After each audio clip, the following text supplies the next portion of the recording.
Good morning, everybody. This is Freddy from Woodwork and Home Builder. Thank you so much for taking your time and checking us out. This is Freddy again from Woodwork and Home Builder. I'm glad that you're reaching out to me, reaching out to us, or really looking for information in our channel. So today's topic is going to be about how much does kitchen renovation cost.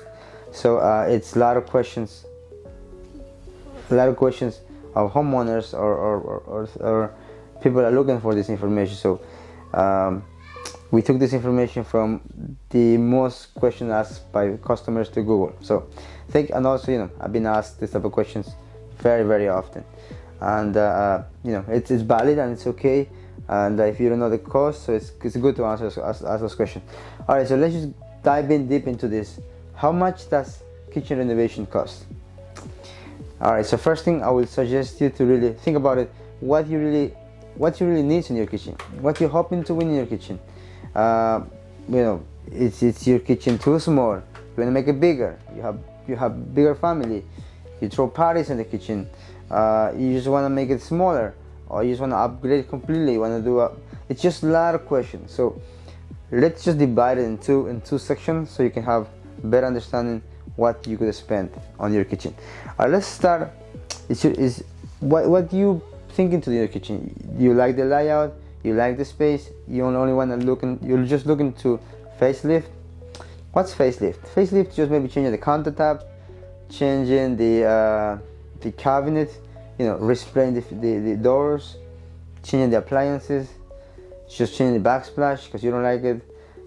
What you exactly looking to get from the kitchen?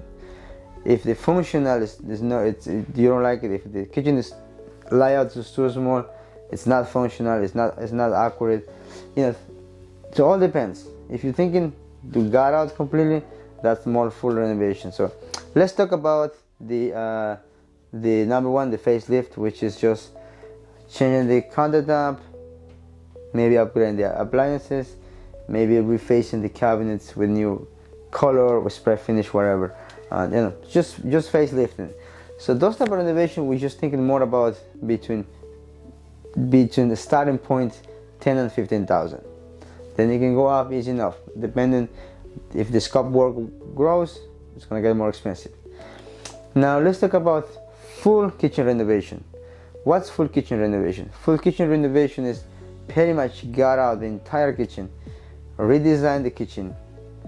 Maybe we need to move a couple of walls to make the kitchen bigger, to join the kitchen and the living room, just whatever it is. So you just want to move the appliance from one section to the other section.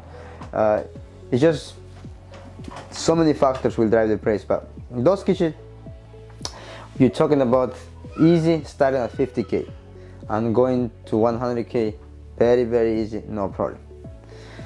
Now if your kitchen is way bigger, you have a bigger house like a mansion, then your kitchen is probably twice the big, and then you're thinking about 200k, no problem. So most of the customers, they're not thinking. I mean, most of our customers, we do huge kitchens like probably once a year.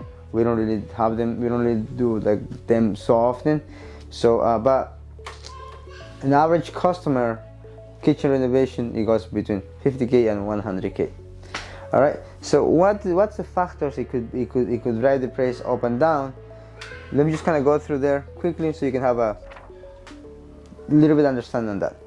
So it's the size of the kitchen. If your kitchen is small, obviously the price is going to be small, it's going to be lower, even though you do complete gut out. If your kitchen is bigger, then the price is going to go higher. Also, it's important to have in mind is quality of material. If you really choose like the high-end stuff, then the most expensive, you're going to end up paying more. The other factor is important to have in consideration is labor. Depending what area of the country you are, what company you're choosing, not all the companies charge the same. So you have to understand that the price may vary also. You could be in the same town, but you hire different companies, it's going to cost you more or less in compared to the other company. Now, what that makes, again, not every company charges the same, and also you're not receiving the same quality from everybody. So you have to really do your homework on that and look for exactly what you're willing to get in your kitchen. Because we've been asked from clients, they don't really care about high end. They just want something very basic, so we don't offer that type of finish. So we won't work with customers like that, because our team has been trained a little different. I don't want to really get into that part, but it's just those things that you can value the cost on the labor. Second, a structural change. As I mentioned before, if we're moving walls or moving bearing walls, installing beams to create a bigger opening, those things will drive the price up. Another thing is appliances. If you really want the high-end appliances, it's gonna really cost you more. Those appliances can really get expensive, depending if you're willing to really get into like very high-end or the most expensive appliances. The other factor you have to have in mind that really drives the price up and down is if you really got custom cabinets. If you saw a kitchen somewhere that you really love and you say, that's the kitchen I want to just copy those cabinets and that's the way I want. So if those kitchens are from like Fabwood, the price are good. They're like a quality and good cabinets. But if that kitchen was a custom cabinet, then you're really thinking probably about 70% more costly on the cabinets than good quality minimum cabinets. So that will really drive the price up and down. And the other thing just have in consideration is permits. Depending on what town you are, how big is the project, the cost of the permits will go. It's not a lot of money on that part because it's not really too expensive, the permits, but it's something just to have in consideration. But anyway, at the end, you are the one who drives the price. Depends on you how expensive the kitchen you want it to be. All right. So at the end, you have you are in charge of driving the price in your kitchen yourself. So it's on you. You can do. How I can say this? You can do whatever you like, and you can go as expensive as you want on your kitchen. All right. Thank you so much for your time. Catch you guys next time. Take care.